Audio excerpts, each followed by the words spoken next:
two or three of the attacks that have taken place in Poland were exploiting vulnerabilities on the vendor side. So that just highlights the importance for vendors to also be up to date when it comes to cybersecurity standards.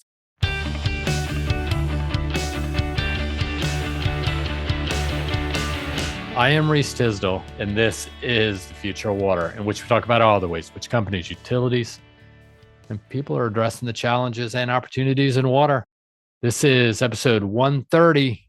That means there are 129 other ones you can listen to if you haven't done so already. And I have a feeling, as always, this is going to be a great one too. That's because today I'm joined by two Bluefield Research colleagues, Maria Cardenal joining us from Spain and Leigh Ramsey from our Boston office. And together, we're going to dive into one of the most urgent and sadly underappreciated threats facing the water sector: cybersecurity.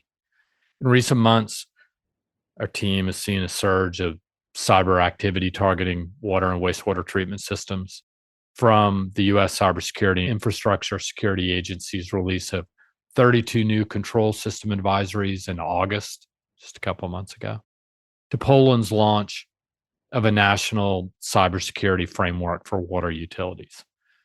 So today, with Maria and Leigh, we're going to try to unpack a couple things. What's really at stake when critical infrastructure is under attack? But where and how are these threats emerging around the world? And also, how are utilities and technology vendors responding, or in some cases, falling behind?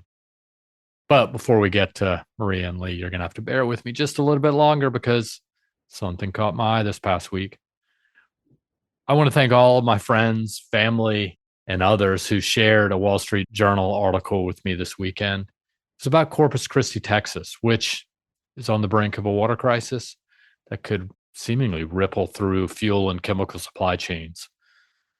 Prolonged drought and surge of water-hungry projects from companies like Exxon and Tesla and Flint Hills have drained local reservoirs to record lows. It's a combination of both, I get it, but it's leaving the city warning that it may run out of water in 18 months. Another day zero coming our way. So what's that like? We'll look no further than Cape Town and Mexico City. We might be adding Corpus Christi to the list. So a couple takeaways that came into mind as I was reading through this article. With roughly half the city's water now consumed by, I think it was 8 companies, production cuts and even plant shutdowns are possible in 2026. This does threaten jobs and regional supply chains. So water's impact on the local economy is real. Hopefully that's obvious.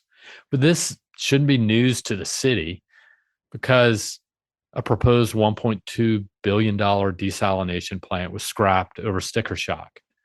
I get it. The price was raised from their original quotes that they received, but the alternative, stalled growth, lost jobs, curtailed fuel production, chemical production, could prove far more expensive. And guess what costs more? No water.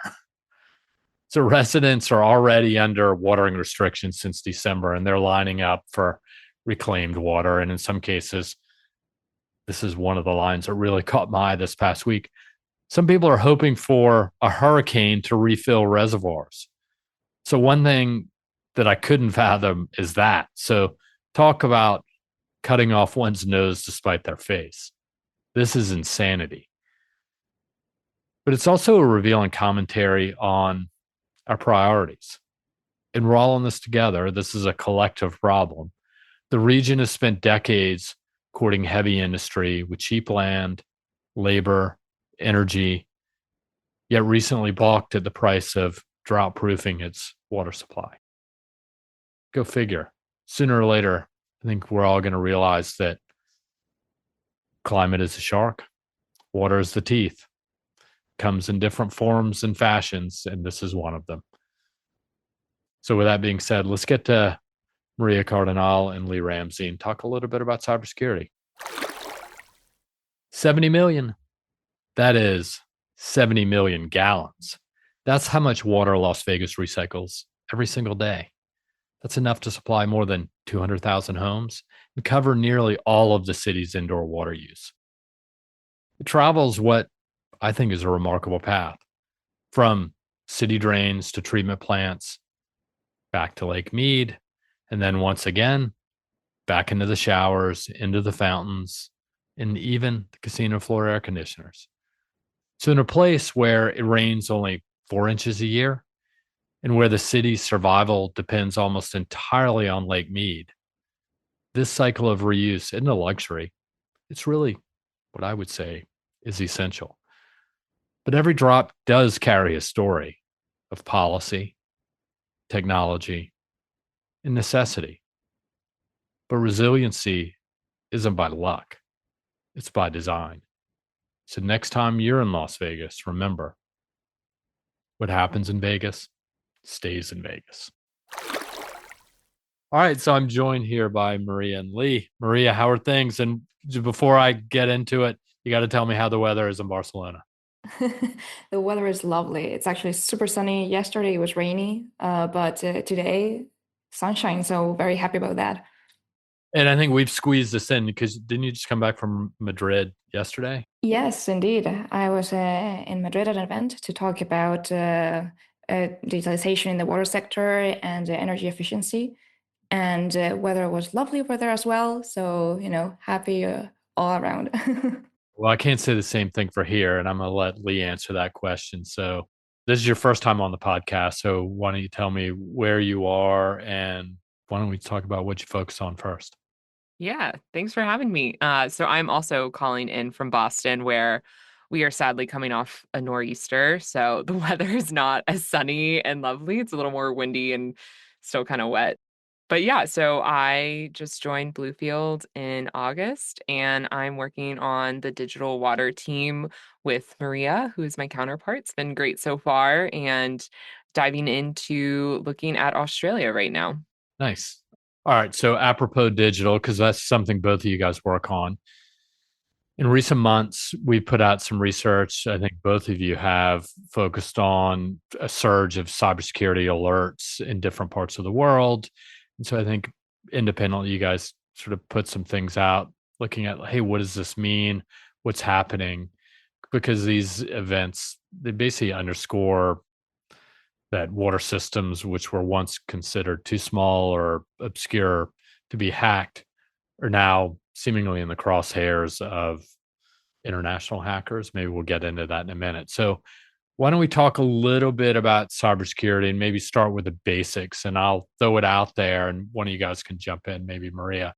But when we talk about cybersecurity in the water sector, really, what are we talking about? What are the risks, and like, how would we define it, and what's actually at stake for utilities? Yes, well, that's a good question to start with. I mean, we can go on and on about defining the different risks for utilities when it comes to cyber attacks. But to put it a little bit more like in simple terms, I'd categorize risks in operational disruption, public health and safety, as well as the financial and reputational risks that come with a successful cyber attack. It does depend on the level of exposure. So there are let's say, two types of attacks depending on the target. We can have the more like frequently heard attacks that are easier to implement, which are attacks on customer billing and data. They might have high financial and reputational impacts, but they don't really endanger the core of the operations or the public health of the population. But then we have the less frequent that we know of and more complex, as you hinted earlier, attacks that are potentially way more impactful. And these are attacks on operational assets. These cyber attacks impact service continuity, really endanger public safety and health, and erode public trust the most around water utilities. So that's for the targets, customer billing, and then operational assets. As for the types of attacks, how these are implemented, we have the typical phishing and spoofing, and more than anything else, the exploitation of the human factor. What I mean by this is the hacking of weak passwords or hacking of personal devices that then are very often connected quite offhandedly, with our professional devices or online networks. And these attacks used as Trojan, they are like Trojan horses, no? They are often used for ransomware.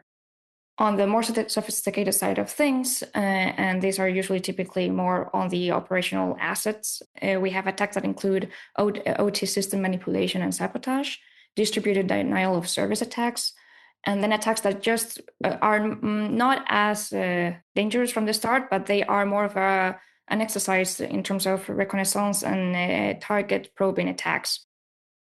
And these, as I said earlier, they have a potentially very high impact in water utilities. Yeah, I mean, I think it's as I started with, like no one, I don't want to say no one really thought about this, but now I think we have to. And so for Leigh to bring you into the conversation, so let's talk a little bit about like the biggest vulnerabilities in water systems, whether it be in the US or Europe or elsewhere. Any basic thoughts on that? Yeah, totally. So, some of the biggest ones that we found as a part of the research that we did is unpatched HMIs and PLCs. So, in the US, we have the Cybersecurity and Infrastructure Security Agency, aka CISA, and they will publish or they will highlight and publish different vulnerabilities from different control systems in the US. And in August this year, they found 32 different vulnerabilities for different PLCs. And so that's a really big one. And, we're able to identify that with the help of CISA.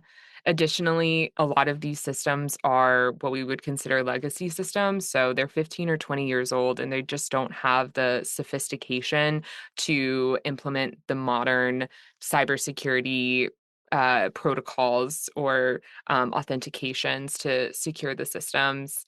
Then also there's what's called IT/OT segmentation. So it's where what Maria was referencing, where the attackers move from things like on the IT side, like customer billing or email systems, into the operations in the water plant, into the water treatment plants. And so that's another really big concern. But I think for me, one of the things that I really think is critical is the cyber hygiene across utilities, particularly smaller utilities that don't have as much support staff and are already stretched thin. Cybersecurity is really not something that they're focused on. And so this can lead to a lot of just really bad practices and not great cyber hygiene. So, leaving default passwords the same from the manufacturer, not securing access, and not paying attention to or focusing on those patches that are recommended by CISA. And so, there's a lot of different vulnerabilities, and utilities definitely have to start focusing on this from all different ends. Yeah, it makes me think. I mean, what both of you guys have said. So one is it's interesting about, using, I think the last comment, using things like USB sticks and things like that. The WEFTech was last week. I don't know, 20, 30,000 people in Chicago all getting together. It used to be these conferences, they would, every company they were handing out USB sticks. Now people, even when I know when we visit clients and offices, they say, hey, can you put this I need your presentation. Could be a boardroom presentation. They're like, sorry, you're going to have to email it to me. You can't give it to me by USB stick. They won't even accept that. So I think that's super interesting. And then I think PLC, just for definition, are we talking logic controllers basically? Yeah, exactly. Yeah, so I think that's another aspect of it. And I think the other is that the integration of digital technology, it could be cloud connected or not, it's all working its way into these utilities whether they want it or not, right? So the OEM, they're building, whether it be pumps or other systems that are connected, and they are being connected purposefully or not, once again, and therefore exposing some of these utilities to what we would call backdoors. So well, I think it's super interesting. And the scary part is it's making its way definitely into the news more than it did. So maybe Leigh, can you give us some real world examples of what we've seen or, and maybe who's doing it along the way? Yeah, I can start out with some US examples. So I think taking a step back, it's important to note that CISA, the organization I referenced earlier, that identifies different patches, they also released a warning that they saw an uptick in Iranian-based hackers and just kind of alerting like all the water utilities that there's been a rise in incident from state-based hackers. So it's not just Iran. We're also seeing a lot of activity from state-based actors in Russia as well.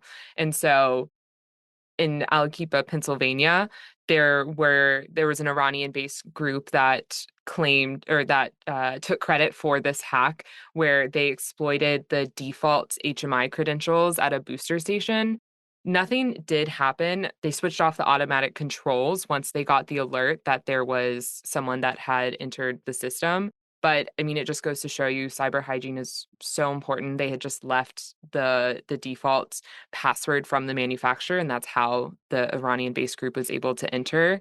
And then when you look at an example at in Texas, there was 3 small towns that were hit by a Russia-based group also in 2024.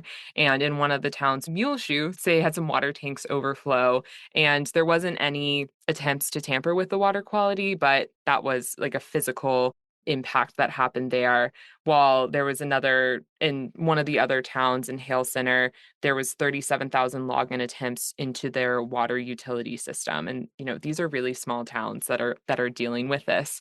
And it's coming from all sides. And that's more on like the operational security, but also in the US.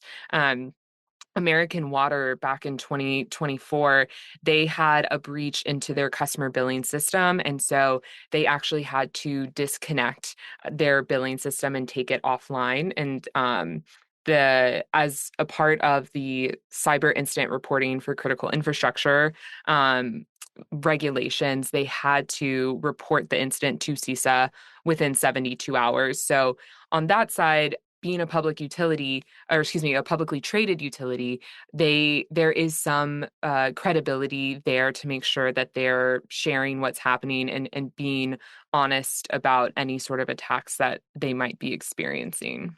Yeah, and I think to that point, and so I was thinking about this a minute ago, where you're talking about small utilities, like you mentioned, the ones in Texas, small towns.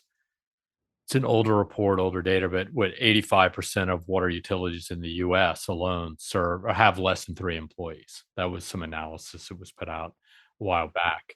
But, what about on the Europe side, Maria? Any attacks or hacks that you've seen? No, we're in peacetime. um, what's that?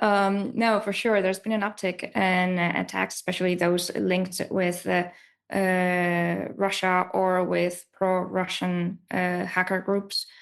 For instance, back in 2024 in Norway, there was this cyber attack on a dam, a hydroelectric power plant, although it's not always used for that, but it released over 500 liters of water per second for 4 hours straight before the incident was detected and stopped. And so thankfully, like nothing major happened, and everything else was okay, and they managed to cut it short. But how they got to that was basically through a weak password. Once again, that's the cyber hygiene that Leigh was talking about earlier. They exploited a weak password to have access to the valves, and they were able to manipulate the valves in the dam. And then moving on to Poland, Poland has had many attacks lately. I think overall, not just for water, but overall, the Ministry of Defense said that they received over 300 cyber attacks per day in Poland. Most of them are directed at hospitals and are more on the customer billing and data side of things. But we know of 10 important relevant attacks, cyber attacks to water infrastructure, water and wastewater infrastructure in Poland. The last one took place this past August. It was in one of the top 10 major cities in Poland. They haven't disclosed which one. But what is scary is that, again, they use either weak passwords or they infiltrate the OT system. But they also infiltrate the systems, let's say, before they're even assembled at the plant. So there are also supply chain attacks where they target the smaller and less secure technology partners for water utilities. And then when that technology is implemented in the plant, they can access the rest of the plant. And what is scary as well is that these Russian or pro-Russian hackers, they even recorded part of the control systems and posted it online so that people could see what they could do. So it really is a tactic of intimidation and putting fear and mistrust into what the local or the national authority and the water utility can or cannot do. But yes, the attacks are really getting more and more serious. So, of course, Poland is paying a lot of attention to cybersecurity. Yeah, no, I mean, they are at the front lines in some respects, or at least the right behind the front lines, because of its proximity to Ukraine. So let's stay in Poland for a second. So how is Poland, how are they responding? Is there anything that they're doing to either mitigate the risk or threats? What's changing, at least as far as what they're acknowledging? Sure. So, in response to the threat of Russia, basically, there are different initiatives that Poland is implementing.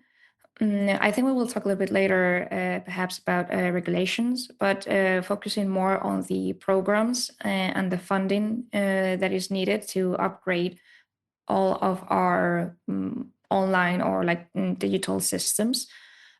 Poland has established a joint civil and military cybersecurity operations center to coordinate defense efforts for critical infrastructure, which of course includes water and wastewater infrastructure.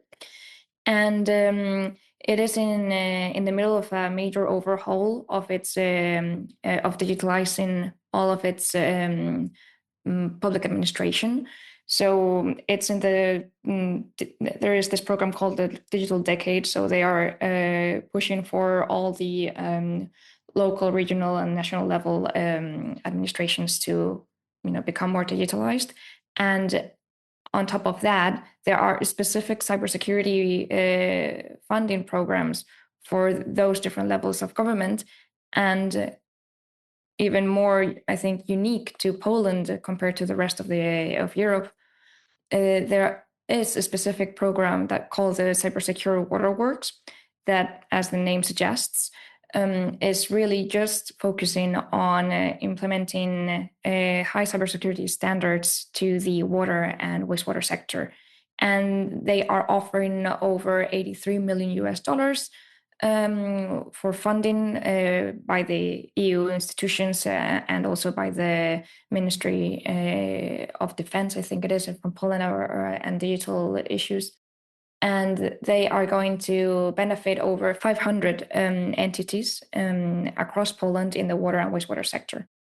And just to put a higher figure in your minds, Poland for this year, for 2025, overall, not just across the water sector, is planning to invest 1.1 billion US dollars, which is already a big increase from 2024, which had already reached historic highs.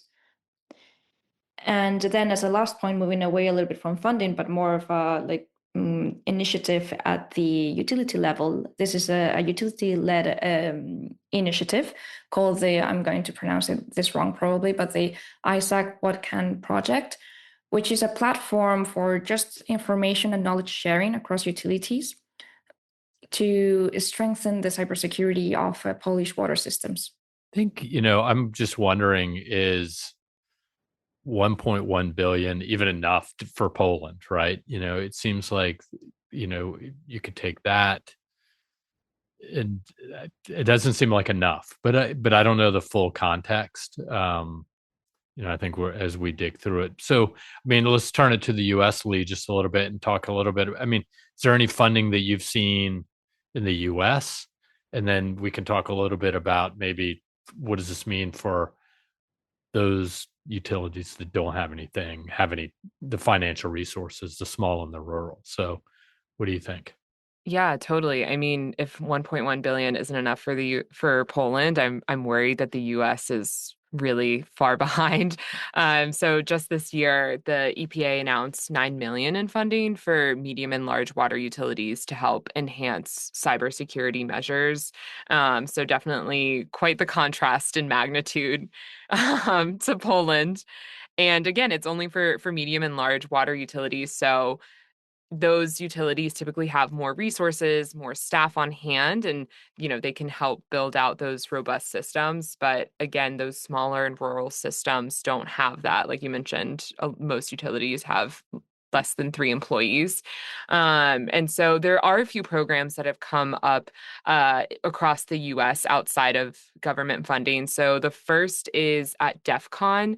They actually they established a partnership where volunteer hackers are helping utilities in the National Rural Water Association. And so that's kind of one way that smaller utilities are getting some support. And additionally, there is a Dragos community defense program. So Dragos is a big cybersecurity player, and they offer no-cost software, cybersecurity software for water and electric utilities that have less than $100 million in revenue. And that specifically focus on the OT environment, not IT. But beyond that, I think that there's kind of a gap in funding across all water utilities. And I mean, kind of jumping ahead a little bit, but I think we're going to see more state-based initiatives and funding. New York is kind of leading the way. They announced 2.5 million in funding plus some proposed state level regulations. And so I kind of anticipate that amidst all of the uncertainty in funding, that states are really going to have to step in and help their utilities. Yeah, it just makes me think that, and I hadn't thought about this till now, but I mean, that is potentially another reason or justification for consolidation of utilities. I'm thinking about the US. It's a good question. I don't know how many utilities there are, let's say in Poland, but yeah, across Europe as a whole. The idea is the larger the utility, the greater resources, ideally, but then the scale to manage these. Maybe the threats, I don't know if they grow exponentially with scale, um, but it's something to think about, right? When you're dealing with such highly fragmented markets, then when I mean more than 25,000 utilities in the US serve less than 3,300 people each. So how can they even manage this? And it's not just 3,300, there may be also industrial customers as well. So it's interesting. So what's the role of vendors, right? I mean, so before I finish that thought, one aspect of what you guys have told me thus far, there's some policies happening, and then there's some, I don't know, maybe this is harsh, um, charitable support being provided by like Dragos and others, and that doesn't seem sustainable for one. So does that put the pressure onto the vendors? And so what are the vendors doing, the OEMs and other equipment providers? Do you guys, either one of you have thoughts on that? Yeah, absolutely. Happy to jump in there. I do think vendors are also, as much as we're talking about the utilities themselves, vendors also really have to step up. And so, firstly, almost all vendors, if they have any PLCs or HMIs, they are going to be in alignment with IEC 62443. And this is really the cybersecurity standard for industrial control systems. You'll see this probably almost on every single product. But just to kind of highlight a few other examples, there's a lot of different partnerships that these vendors are pursuing with different cybersecurity companies. So, for example, there's Rockwell, who has partnered with Dragos to focus on their operational visibility and incident detection. And then, if you look at Schneider, they have a SCADA pack that actually embeds threat sensors into their devices. And this is in partnership with Nozomi, which is another cybersecurity firm as well. And so they're, in addition to just kind of being on a standardized level of security, they're really taking the next step and looking at integrating cybersecurity into all aspects of what they're selling. Interesting. And what about Maria? Are you seeing anything on the vendor side that jumps out at you? Yeah, I think I agree with what Leigh says. It's also there's an increased pressure on vendors. No, one of the well, actually, two or three of the attacks that have taken place in Poland were exploiting vulnerabilities on the vendor side. So that just highlights the importance for vendors to also be up to date when it comes to cybersecurity standards. For instance, well, I would like to give a shout out, let's say, to La Croix. They've really made cybersecurity their priority. It's they integrate cybersecurity in their RTU since 2018, I think it is, and the new data logger also includes cybersecurity. And they've developed the Lex Connect IoT platform, where they're shifting more towards providing secure solutions. And this is all in preparation for NIS2, which is the new cybersecurity regulation at the EU level that now countries are implementing. And because they know that there's going to be this push, not just to replace RTUs and data loggers, because they already see in some countries that replacement is due for these items, but also because now utilities will have to upgrade many of these devices anyway because of the cybersecurity regulations. So they are already a step ahead, let's say, in that regard. In addition to that, I think that Siemens offers also plant and network security, as well as system integrity when it comes to automation systems and control components, which are those systems that we have discussed earlier, that are targeted by cyber attackers.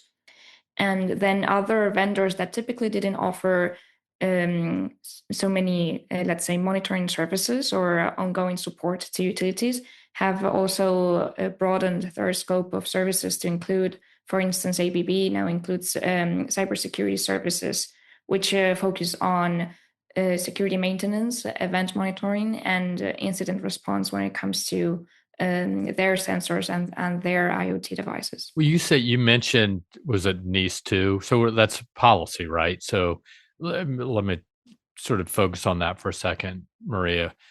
How's regulation evolving? Is that a key piece of the puzzle? And I guess maybe are utilities getting the support they need? Part of this already said no financially, at least my take. So how is policy changing or evolving? Yeah, you're right. Without regulation, I don't think that there would be such a push for cybersecurity when it comes to water and wastewater utilities. I do think that the perception is different for the energy sector, for instance, in comparison to the water and wastewater sector, which it always surprises me. But at the EU level, we have member states that are currently transposing NIS2, which is, broadly speaking, a cybersecurity piece of legislation that every member state needs to implement by the end of the year. Hence the urgency, and hence why some vendors like La Croix have already, jumped ahead and implemented this new directive into their own products, because it lays. Without going too much into detail, but it basically requires utilities and any technology vendors to also comply to some minimum standards of security, especially when it comes to critical infrastructure. So we do see a bit of a delay. I mean, I just said that end of the year is in theory, the deadline for national transposition of this EU law. And only about 15 out of the 27 EU member states have done so far. But and there are still missing quite a few countries that are quite important, like Spain, France, and Germany are still in the drafting phase. Poland as well is in the drafting phase. For them, it's about updating KSC2, which is an amendment to the already pre-existing law at the national level. And this law will expand the regulated entities from 400 to over 10,000. This is not just water, but there is an explicit mention of including municipal water utilities and wastewater treatment plants, which before wasn't as clear. It also introduces stricter requirements when it comes to monitoring, reporting, and setting some minimum standards and training practices. And non-compliance may lead to fines to up to 11.7 million US dollars or 2% of the utilities turnover. So this basically highlights the importance of having systems that not only or a framework that not only provides that guidance to utilities and vendors, but also that implements some sort of mandatory requirements and, let's say, carrot and stick methods to make sure that the entities involved are respecting these minimum standards. And so that's a lot of detail, but it seems very top down in many respects. So, Leigh, it doesn't feel the same way in the US. Am I wrong in saying that? I think in the US we're a couple of steps behind, certainly, compared to the EU. And so, I mentioned that Cybersecurity Incident Reporting Act from 2022. So utilities have to report cyber incidents to CISA within 72 hours. And that provides some level of transparency and accountability for utilities to be honest with what's happening. But from top down, there really hasn't been much more. There was some attempt to have more regulations around cybersecurity, but there was some state level resistance there. And I mean, currently there are 3 proposals in Congress regarding cybersecurity for water utilities, and it's not necessarily regulations, it's providing more funding and assistance and committees to monitor water cybersecurity. And so, yeah, the US is definitely, I think, a couple of steps behind on that. And, just kind of going back to that point, I think that the funding and regulation gap remains. And I really do think that those states are really going to be stepping in the future to kind of tighten that up and as they're closer to the utilities on a state by state basis. Yeah, there's not a lot of money coming out of Washington, but there's also, I think you already mentioned, 2.5 million in New York State. I don't know, Maria, were you going to say something? Yeah, I don't know if we're like in Europe 2 steps ahead. I think that's very optimistic. But because, yeah, we do have like a model to follow. It doesn't mean that it's being followed at the pace that, it's needed, or that it's receiving, as Reese pointed out, the support that it needs. Because other than Poland, that is receiving arguably not enough, but more than, more than others, support for cybersecurity upgrades. Elsewhere in Europe, we don't really see that happening. It's really more up to the utility or the vendor and just setting the requirements when it comes to the procurement processes and just having good internal processes. Yeah, and I know it just in the notes preparing for this conversation. I mean, our last forecast last year, digital forecast for the US specifically, we were just projecting 376 million annually for cybersecurity for the water sector, right? So while it's going to reach that by 2033, that's the scary part, right? So we're not even at 376. So that's like best case scenario in terms of what is projected to be, but we probably need, it sounds like, multiples of that. So what does, Maria, what does the next phase of, if you want to call it digital resilience, look like? Like, what do we see?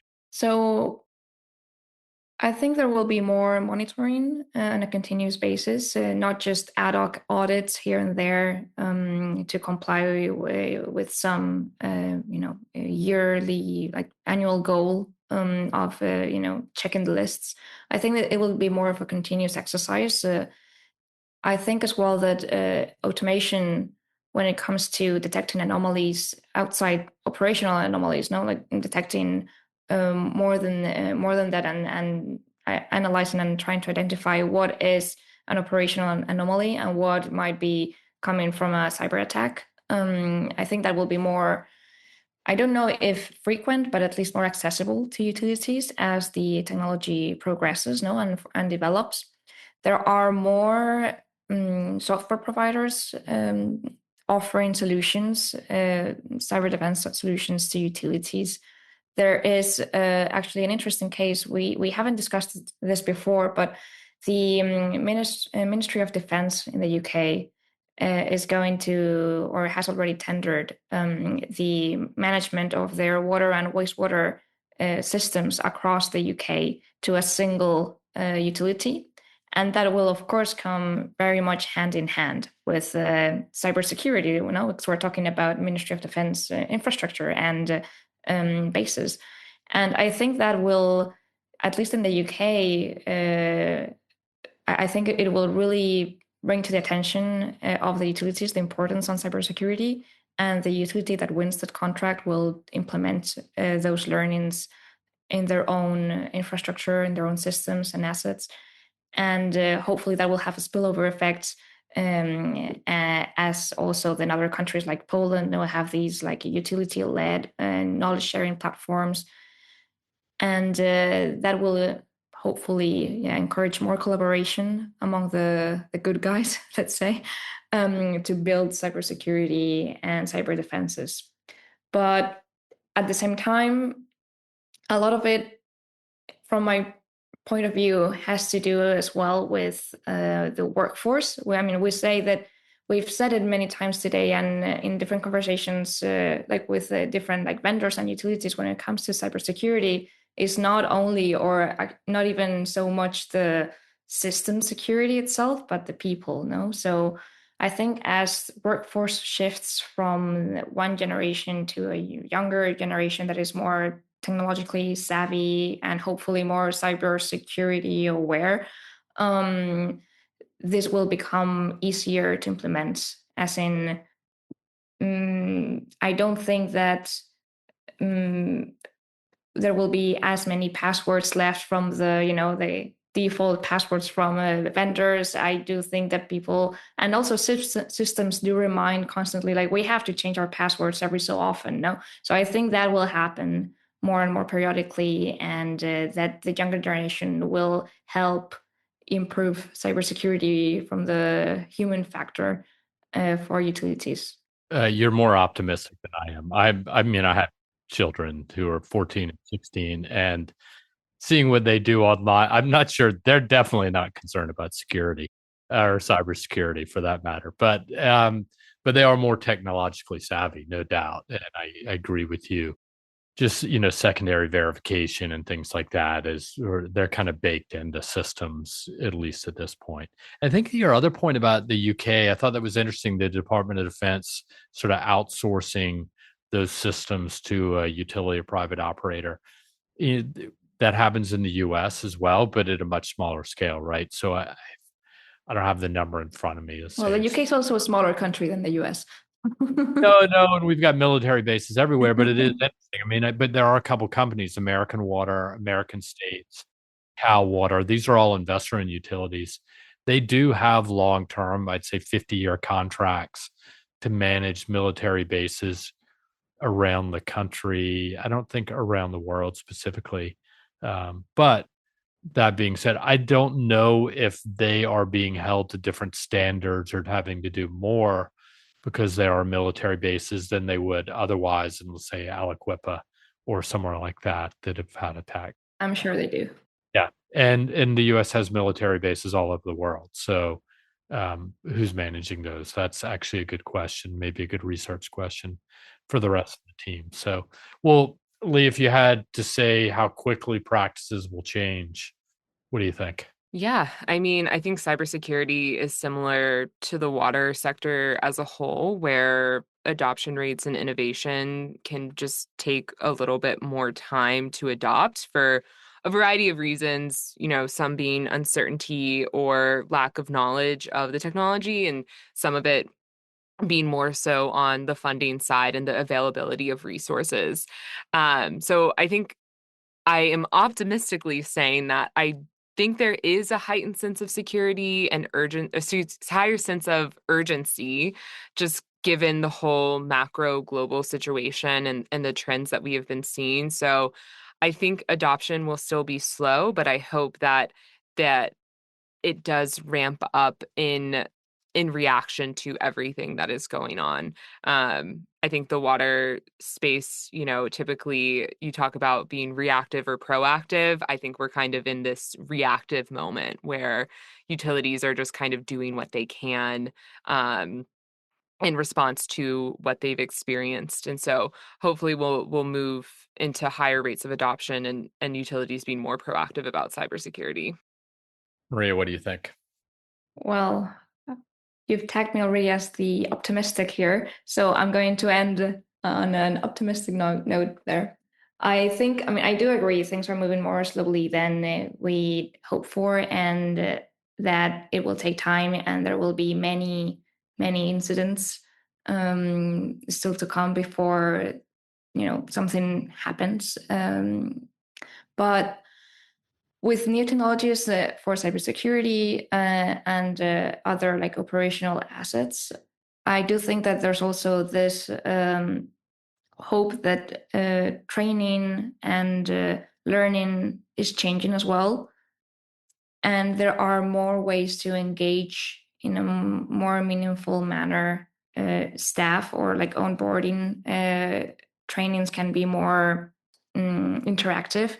And when it comes to cybersecurity, like about a year ago, I had the opportunity to test some like smart goggles, like something that's definitely something that really I found tricky because I haven't really played a lot of like video games ever, but I really liked it. It was very simple to follow. It was an immersive experience where you would be placed in the position of an operator in a control room in any treatment plant.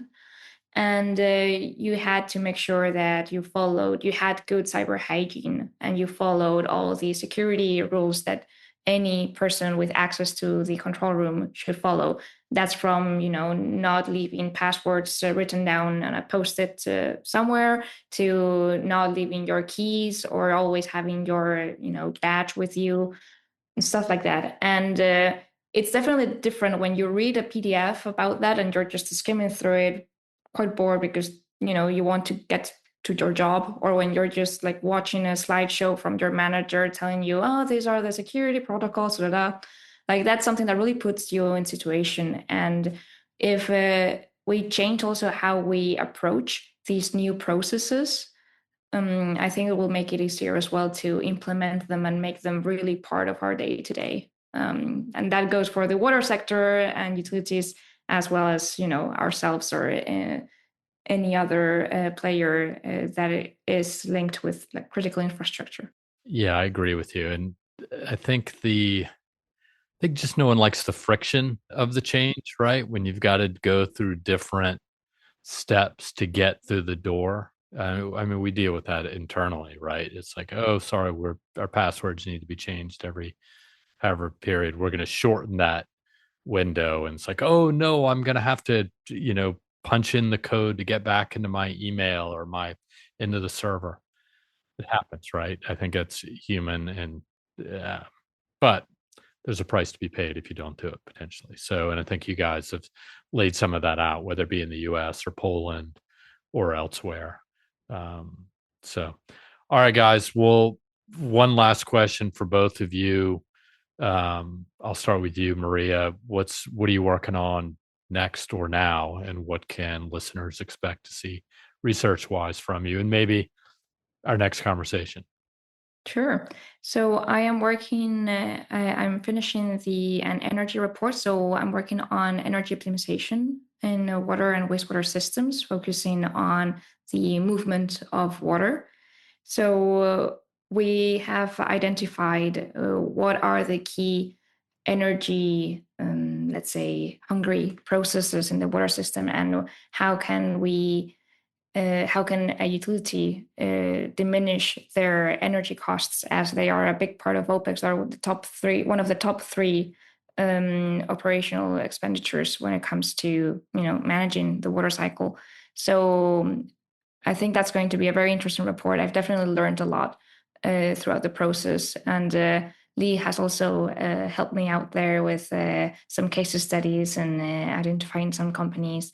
So and also sanity checking some of the content that we've discussed. So it's been also very good to work as a team on that, and I'm really looking forward to putting that out there. I think that's going to be a very good report. Yeah, I think it's super interesting. I think we've been talking about this for a while, particularly given, what I don't think, at least from the US perspective, also is what just even energy costs are in Europe versus the US. I know I was reading a Washington Post article this morning where people in the US are complaining about their electricity prices and, what, why, when, and how, whether it's data centers, whether it's renewables, whether it's the grid, all of the above. But then when you go to Europe and you just look at baseline gas prices, it's double or triple what we pay in the US. So I think it's super interesting. And then, they're already high and then exacerbated by the Russia-Ukraine conflict. So interesting. I like that. Look forward to that. Leigh, what about you? Yeah, so I am working on the Australia Digital Water Forecast. And so that's something that we're doing for the first time, like really looking at the drivers and trends that are going on in Australia. And it's definitely such an interesting country and continent, quite frankly, to look at. It's absolutely massive. So you have these huge utilities in urban areas, and then, these regional utilities that face two totally different sets of challenges. And then, it's an incredibly dry continent and they suffer a lot of droughts. And so they're really, they're really thinking about water scarcity and security. And so it's been really great to kind of look at that from a digital lens. And so I'm also very excited to put that out into the world and for everyone to take a look at. Yeah, we've done deep dives all over the world, particularly in digital, and a couple of places do stand out. The U.S. because of scale, interest, et cetera. The UK has always been one. It's been partly because of the way they're set up for the AMP cycle and looking for efficiencies. And then Europe, Southern Europe, Spain, Maria, where you are. But then Australia is sort of unique in some respects. So I look forward to that. So, all right, guys. Well, thanks a million for jumping on. And I know we squeeze this in between everybody's travels. So we don't usually record them this early in the week. So thanks for making it happen and look forward to those reports. So we will catch up again soon. Thanks, Reese. Thank you. All right. So I want to thank Maria and Leigh for jumping on this. It's a kind of a complicated topic. I mean, you can even tell by number of the different acronyms that they use. And I think also one of the challenges is that when it comes to cybersecurity, it comes from all different directions and different types of hacks or threats. And I think as I think through what we just talked about, one of the challenges, and there are a couple of these I mentioned along the way, and that is there's just not enough funding. Where's the money going to come from? Is it going to be left up to the feds? Probably not. The states, do they have the funds or the wherewithal to help these individual utilities, or is it up to utilities? Well, if that's the case, in the US and in Europe as well, there needs to be more consolidation, regionalization, a roll up of all of these systems. You've heard me say this a number of times before. In the US, for drinking water systems alone, they're 49,000 plus. So we're doing a lot of work on the side on this, and that number should and could come down for a number of different reasons. think there's also risk aversion. I think when you just talk to Leigh and Maria about this, I mean, as I said, it gets really complicated. And so if you're a small utility in remote or rural Texas, or pick your state, it's tough when you only have several employees and you're responsible for everything, including cybersecurity, which is beyond their individual's pay grade. And then I think the other thing is it's just priorities, right? I think as I started in the opening of this podcast, we were talking a little bit about Corpus Christi, but that is, you know, if there were more dollars at risk, we would do something about it. So look at the financial sector or financial services. They're all over it. They're spending millions of billions of dollars on cybersecurity. The energy sector, same thing. If you're in the Middle East, you're getting hit with hacks all the time. So wherever there's dollars at stake or at risk, should I say, then it's going to happen. Well, no one looks at water that way. And no one realizes that when there is no water, the economy kind of shuts down. So pick your locale and realize that that's the real risk. No one's just putting a dollar attached to the water. So, and then lastly, I would say just general friction. We need to get over the friction when it comes to basic passwords or changing our own practices. And I'm not saying, I think everybody goes through that personally and professionally. So that's just life. And that's the way it goes. So those are just some general thoughts. So that being said, thanks to those guys again. But before we sign off, I want to recognize the team that makes these conversations possible. Mike Gaylor, Ryan Sullivan, Billy Talbot, Steph Aldock. Without them, this podcast wouldn't make it past my own desk. As I've said before, you'd just be listening. I'd just be listening to myself. If you're in Boston, Barcelona, New York, Chicago, San Francisco, or Paris, all good spots as far as I'm concerned. But guess what? That's where Bluefield Research is. We have people in all of those places, and they'd be more than happy to talk to you in person if you're there.